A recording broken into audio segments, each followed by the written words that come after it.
Bismillahirrahmanirrahim. Alhamdulillahirabbil alamin. Wassalatu wassalamu ala sayyidina Muhammadin wa ala alihi wa sahbihi ajmain. Amma ba'du. Assalamualaikum warahmatullahi wabarakatuh. Segala puji bagi Allah pengatur alam semesta.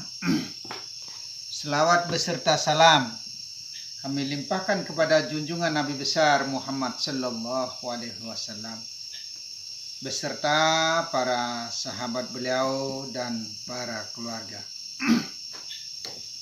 Alhamdulillah, pada malam hari yang berbahagia ini kita telah berjumpa kembali, yaitu di dalam rangka mengenal jati diri ya. Kita belajar mempelajari diri maksudnya, atau kaji duduk.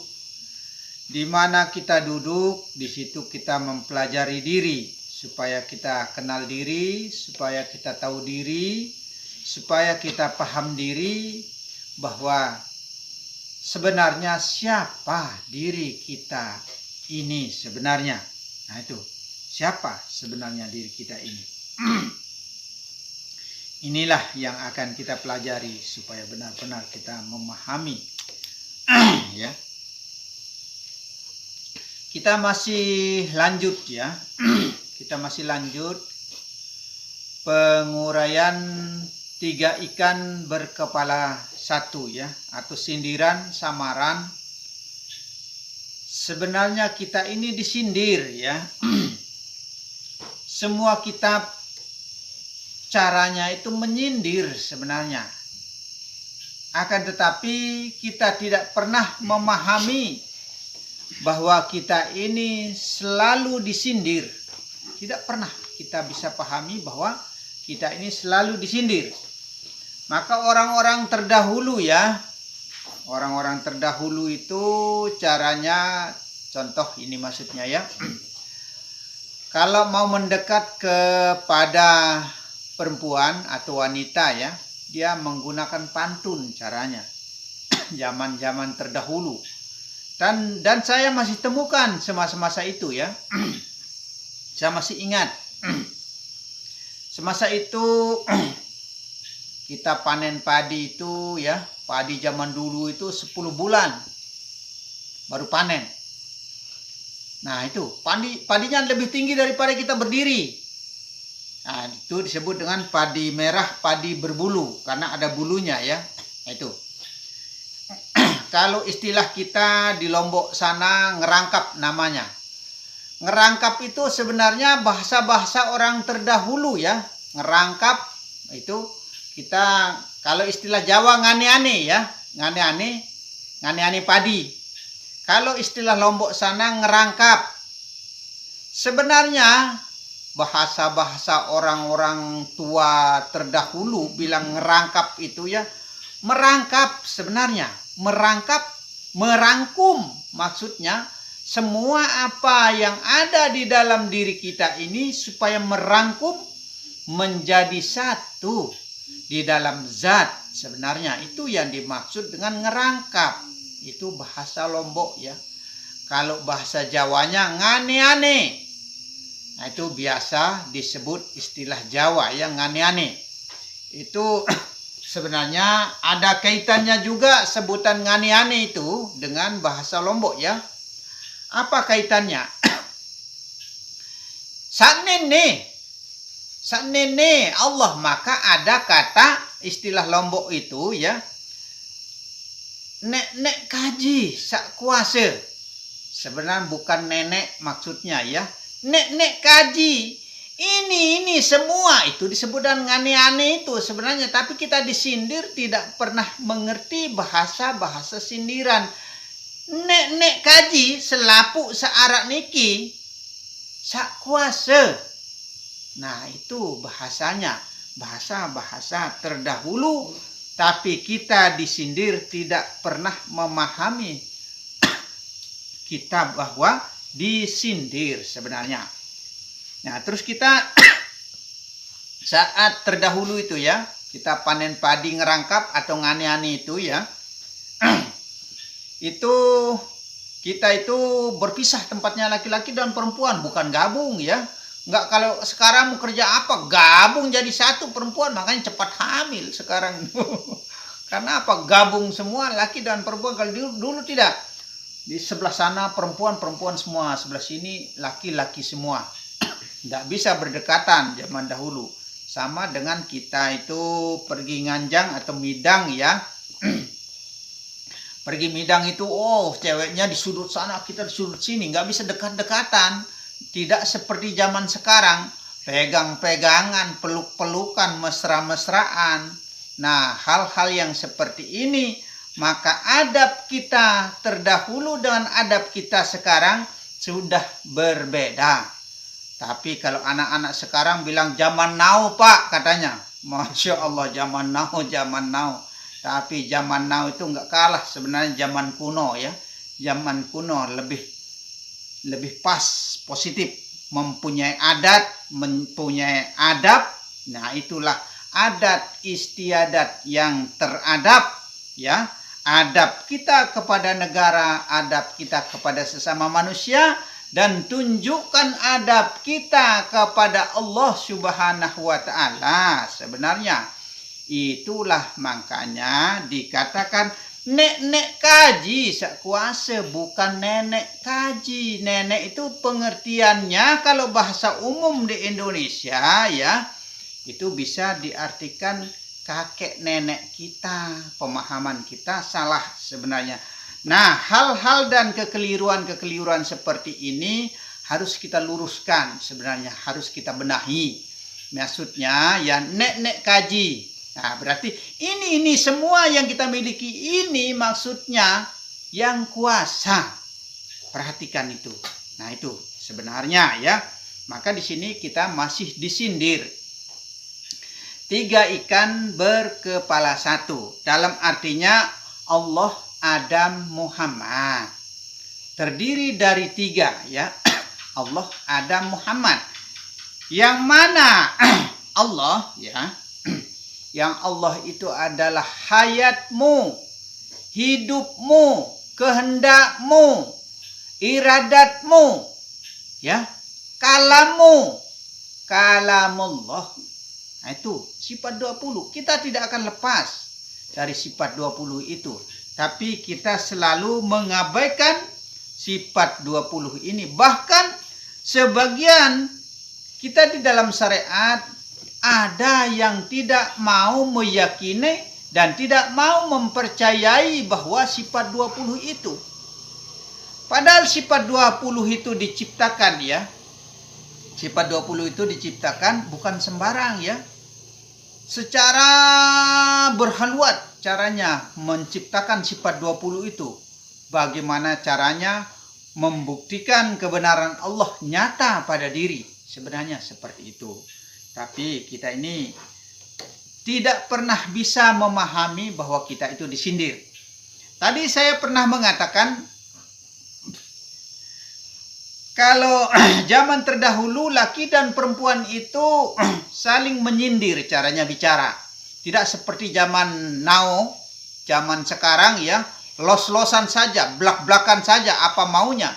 Kalau zaman dulu itu tidak. Contoh ya, caranya orang-orang terdahulu itu sistem pantun. Maka saya akan kisahkan kisah-kisah cara-cara terdahulu. Maka kalau kita mempelajari kitab ini adalah kitab-kitab cara-cara terdahulu dalam artinya. Seperti contoh ya. Ini biasanya kan laki dan perempuan saling berbalas pantun. Nah itu caranya. Tapi tidak los-losan secara sindiran ya. Seperti contoh. Kalau adik pandai mengobat. Nah. Kalau adik pandai menyurat, wah mau terjawab duluan ini. Kalau adik pandai menyurat, ya, suratkanlah kakanda di kertas biru. Kalau adik pandai mengobat, obatkanlah kakanda yang sedang rindu. Ini caranya orang terdahulu, ya. Kalau adik pandai menyurat, suratkanlah kakanda di kertas biru. Kalau adik pandai obatkanlah kakanda yang sedang rindu. Ini cara orang dahulu, ya. Nah, itu maksudnya betul-betul dia sudah mau, maksudnya. Makanya kita harus pandai mengijmali suatu kalimat. Tapi kalau sekarang, kalau disindir-sindir begitu, seperti 3 ikan berkepala satu ini, kita tidak mengerti, kita tidak paham. Sindiran Allah, Adam, Muhammad sebenarnya itu. Nah, itu menjadi satu di dalam diri, menjadi tunggal, menjadi esa, menjadi ahad di dalam diri. Seperti itu sebenarnya, ya. Nah, terus lagi contoh lagi cara orang berpantun zaman-zaman terdahulu, ya. Buah sentul di dalam perahu, ya. Ambil pupur di kantong celana. Kalau memang betul Adinda mau, jangan pikir terlalu lama. Nah, itu jangan pikir terlalu lama. Berarti betul-betul sudah mau, itu maksudnya. Makanya, ya, ini cara-cara terdahulu. Lain dengan cara-cara zaman now, ya. Langsung dekat-dekatan, langsung blak-blakan. Makanya zaman sekarang itu cepat sekali terjadinya hal-hal yang tidak diinginkan. Nah, itu kalau zaman dulu, wah, kita tidak bisa dekat-dekatan, pojok sana, pojok sini kalau kita mendatangi cewek zaman terdahulu. Dan saat panen padi pun seperti itu, berpisah sana, berpisah sini, perempuan sendiri, laki-laki sendiri. Tapi sekarang sudah nggak kepake zaman-zaman seperti itu, ya. Berbeda keadaannya zaman dulu dan zaman sekarang.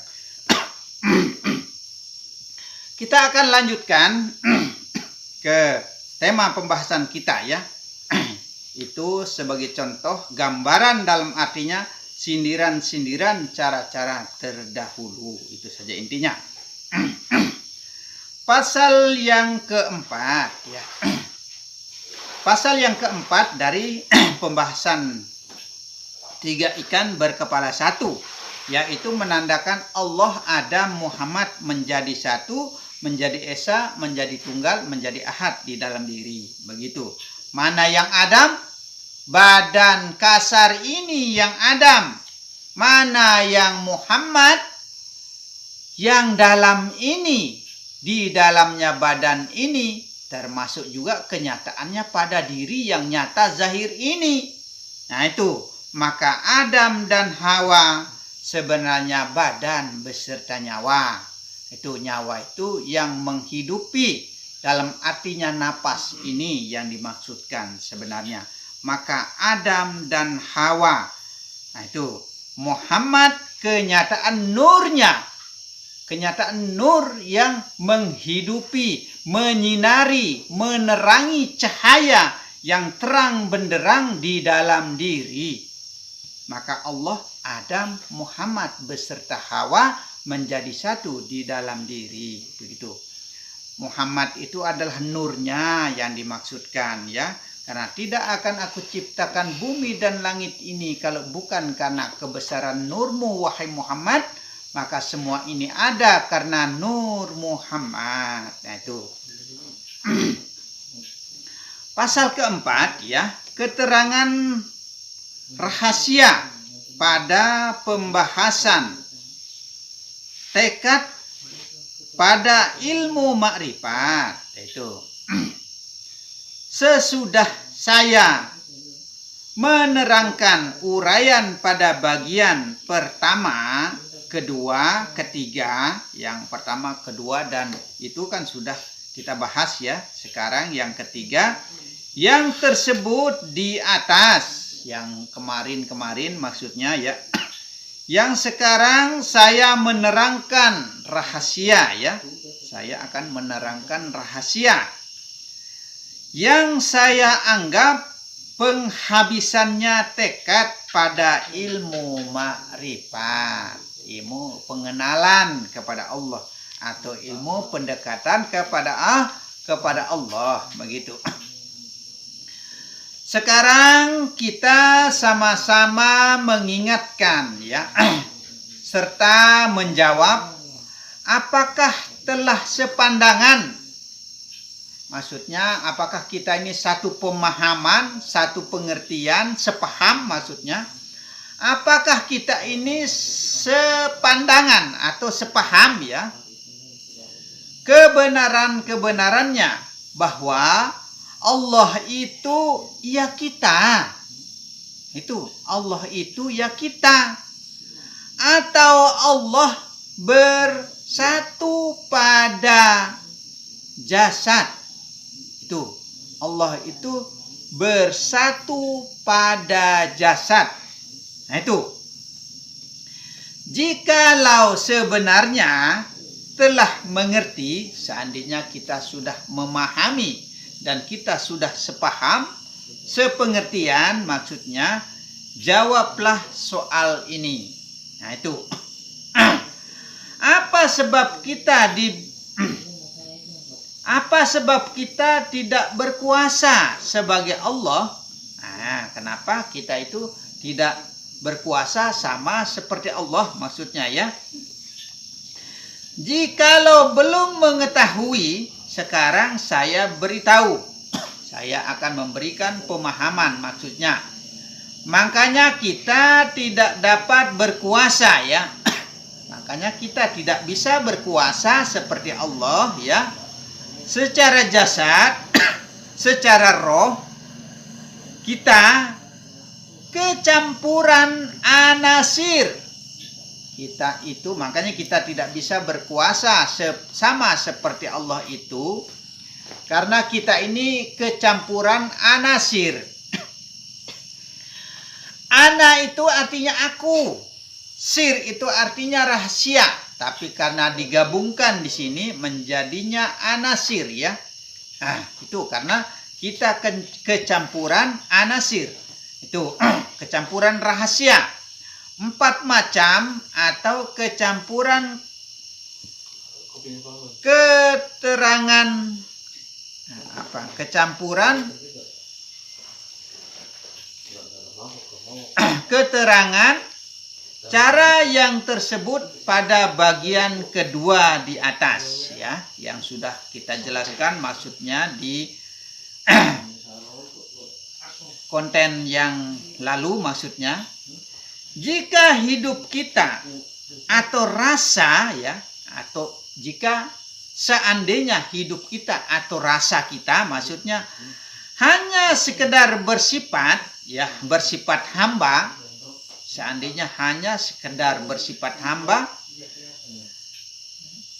tambahan hidup kita ternyata mengetahui hidupnya. Ya, ternyata kita tahu hidupnya api.